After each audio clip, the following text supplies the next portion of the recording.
Breaking news చూస్తున్నాం. అమెరికాలోని అట్లాంటాలో ఎన్టీఆర్ విగ్రహాన్ని ఏపీ మంత్రి నారా లోకేష్ ఆవిష్కరించారు.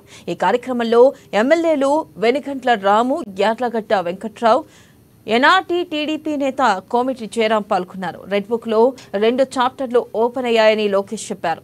సందేహం లేదు, త్వరలోనే 3వ చాప్టర్ కూడా తెరుస్తామన్నారు. చట్టాన్ని ఉల్లంఘించిన వారికి ఖచ్చితంగా సినిమా చూపిస్తామని, యువగలం పాదయాత్రలో తనను తీవ్ర ఇబ్బందులకు గురి చేశారని నారా లోకేష్ వివరించారు.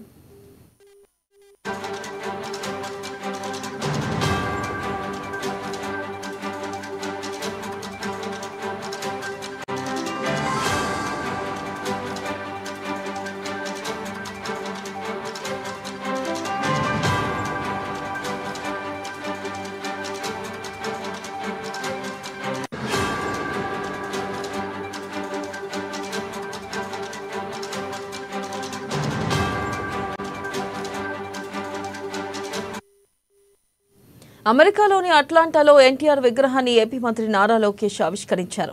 కార్యక్రమంలో ఎమ్మెల్యేలు వెనిగంట్ల రాము, యార్లగడ్డ వెంకట్రావు, ఎన్ఆర్టీ టీడీపీ నేత కోమిటి జయరాం పాల్గొన్నారు. రెడ్ బుక్ లో 2 చాప్టర్లు ఓపెన్ అయ్యాయని లోకేష్ చెప్పారు. సందేహం లేదు, త్వరలోనే 3వ చాప్టర్ కూడా తెరుస్తామన్నారు. చట్టాన్ని ఉల్లంఘించిన వారికి ఖచ్చితంగా సినిమా చూపిస్తామని, యువగలం పాదయాత్రలో తనను తీవ్ర ఇబ్బందులకు గురి చేశారని నారా లోకేష్ వివరించారు.